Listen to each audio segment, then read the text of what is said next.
Alright mga idol, magandang gabi Pilipinas. Pansinin nyo ito mga idol. Kapag humiyaw ang agila ng Davao, marami ang nababahala. Sinabi ni Vice President Sara Duterte na ang agila ng Davao at ang mga anak ng agila ay tatakbo sa darating na 2025 senatorial race election. So dahil dyan mga idol, nagkaroon ng balita si kabayang Noli de Castro ng ABS-CBN. Pakinggan natin mga idol ang balitang ito. Tingin ni Senador Ronald De La Rosa posibleng 6 silang kakandidatong senador sa halalan 2025 sa pangunguna ni dating Pangulong Rodrigo Duterte at mga anak niya, sina Davao City Representative Paulo Duterte at Davao City Mayor Sebastian Duterte. Tatakbo kasi sila ni Senador Bongo para sa isa pang termino sa Senado, habang ang aktor na si Philip Salvador naman ang posibleng ika-6. Tiniyak ni De La Rosa na kakayanin pa rin ng dating Pangulo na tumakbo at maupo sa Senado sa kabila ng kanyang edad. Hoy, magandang gabi Pilipinas. Isang mapagpalang gabi sa inyong lahat mga kaibigan. And binabati natin ng magandang gabi ang lahat ng ating mga kapwa OFWs. So saan dako man po kayo ng ating kapuluan sa mga sumandaling ito, ay isang mainit na pagpupugay ang pinapaabot natin sa inyo, at isang umaatikabong pagbati ang nais nating ipaabot sa puso ng bawat Pilipino. So ito ngayon mga idol,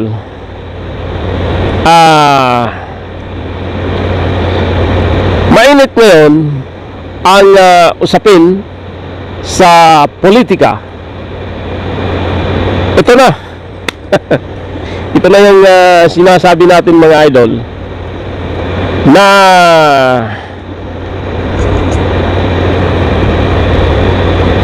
ilang araw pa lang ang nakakalipas mula nang mag-file ng resignation ang ating minamahal na Vice President Inday Sara Duterte sa administrasyon ni Marcos mga idol. Well, in fact, maghihintay pa tayo ng ilang araw bago bumaba ang ating mahal na Vice President. Just because mga idol, ang kanyang resignation letter ay effectivity sa July 19. So ito na, medyo mainit na mga idol.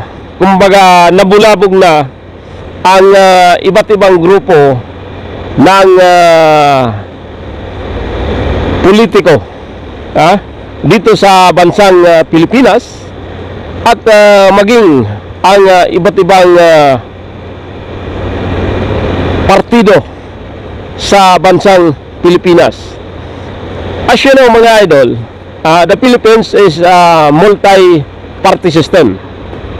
So ibig sabihin, maraming grupo ng political party sa ating bansa. So andyan ang PDP Laban, andyan yung tinatawag na Partido ni Marcos, marami mga idol. Kaya't even a Filipino citizen ay naguguluhan kung paano pipili ng isang magaling na leader.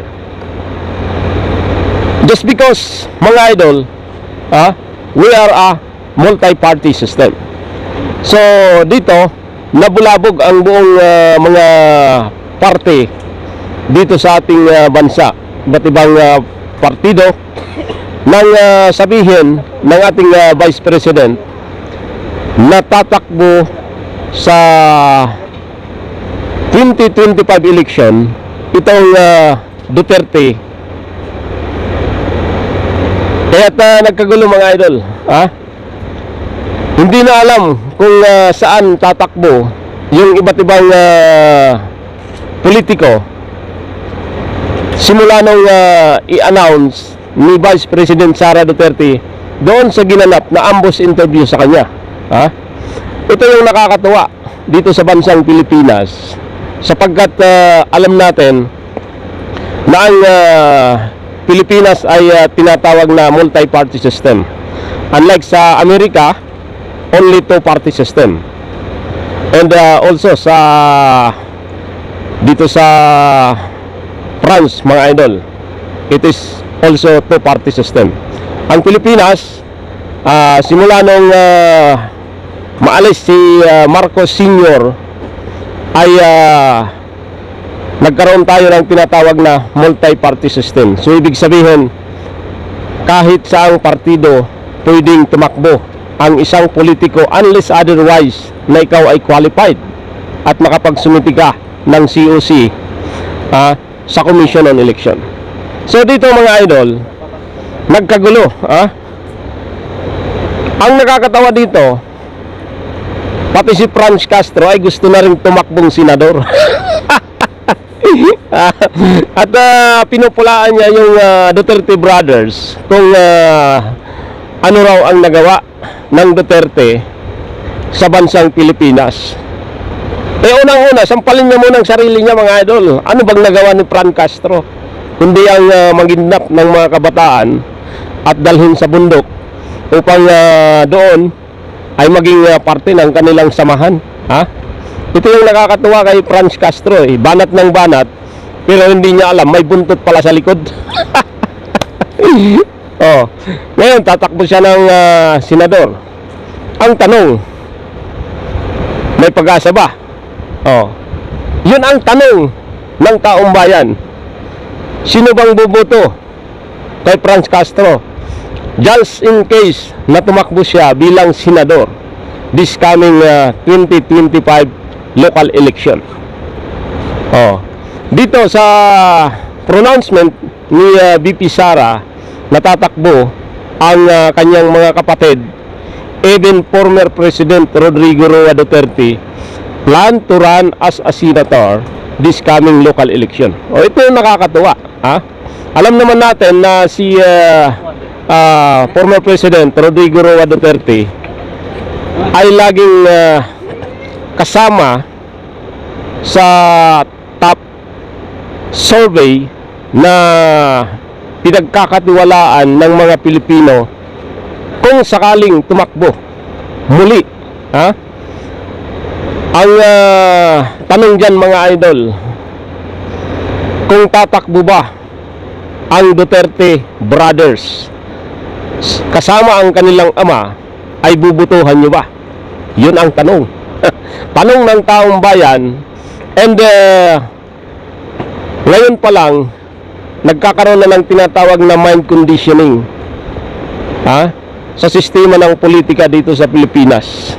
Kumbaga ginugulo ang isipan ng taong bayan ni Vice President Sara Duterte upang ma-divert yung atensyon ng mga kalaban niya sa politika. Kasi ang una niyang pronouncement mga idol, this coming 2028 national election, ang kanilang patatakbuhin ay si Basti Duterte, ang kasalukuyang mayor dyan sa Davao City. So dito mga idol, it is a matter of distraction doon sa kanyang mga kalaban para makumpiyos kung gaano ba katotoo yung pahayag ni Vice President Sara Duterte. Just in case na totoo naman yun, ano yung tatakbuhan ni Vice President Sara Duterte? Pwede siyang bumalik as a mayor sa Davao, or tatakbo siya talaga na president this coming 2028 national election. Although malayo pa yan mga idol, it is another mind conditioning sa taong bayan kung talagang kakagatin yung sinabi ni Vice President Sara Duterte na ang kanyang mga kapatid ay tatakbo sa pagka-senador this coming 2025 local election. Kung magkataon mga idol, ang magiging kandidato sa pagka-senador under Duterte, itong si Ronald Bato de la Rosa, Senator Bongo, Mayor Basti Duterte, Congressman Pulong Duterte, and former President Rodrigo Roa Duterte. Di ba? Mas matatag yung kanilang itatayong samahan mga idol laban dito sa kasalukuyang administrasyon na walang ibang nakikita kundi ang malaking mukha ni Romualdez kasama doon sa maliit na nakasupot ng bigas. Ha? Ito yung nakakatuwa kay Romualdez. Pira ng taong bayan, ibinili ng bigas, linagyan ng 3 kilo, kasabay yung kanyang malapad na mukha, ha? Nakalagay Romualdez Rice. Aba? Saan ka naman makakita ng ganun? Ha? Samantalang kini-question ng karamihan, ano bang nagawa ng Duterte kung tatakbo ng pagka-senator itong dalawang anak ni former President Rodrigo Roa Duterte. Ha? Ang legacy ng Duterte mga idol, walang pangalan na nakalagay sa mga pinamimigay. Kaya nga tuwing sasapit ang Kapaskuhan, inaabot ng ilang kilometro ang mga Dabawinyos na nakapila papunta doon sa bahay ng mga Duterte para magbigay ng tinatawag na pamaskong handog. Ha? Pamaskong handog mga idol, grocery with cash. Ha? Cash gift. Pero walang pangalan ng Duterte na nakalagay doon sa kanilang pinamimigay. Itong si Romualdez mga idol, ilang kilong bigas, may nakalagay na Romualdez Rice, kasama yung kanyang mukha. Abay, saan ka naman nakakita ng isang elected official mga idol, ha? Pinagkatiwalaan lang ng ilang butante dyan sa Leyte mga idol, tapos pag nagbigay ng tulong, kasama yung kanyang pangalan, kasama yung kanyang mukha, anong matatawag nyo doon? Anong tawag doon? Kayo na ang humusga kung anong klaseng politiko itong si Romualdez. Ngayon, ito yung nakakatuwa. Ilang araw pa lang, nagpahayag ng resignation itong si Vice President Sara Duterte, nagkaroon ng twisting doon sa kanyang interview kung ano ang kanyang plano. So, nasigway yung usapan mga idol. Kaya't sabi niya, ang aking mga kapatid, even former President Rodrigo Roa Duterte, plan to run as a senator this coming 2028 election. Nagulo. Nagulo mga idol yung mga iba't ibang partido dito sa bansa. Kaya't may kanya-kanya na ring pahayag, ha? Dito sa mga pahayagan mga idol, at kung ano yung kanilang mga nais na gawin at patakbuhin this coming local election. So hintayin natin yan mga idol, ha? Ilang buwan na lang at iikot na yung mga politiko na nais tumakbo this coming local election. Ngayon pa lang mga idol ay iniikot na ng Duterte ang bansang Pilipinas sa pamamagitan ng tinatawag na Maisog Rally. So, Maisog Rally mga idol is only to educate the Filipino people what is happening now to our country today under Marcos administration. Ito yung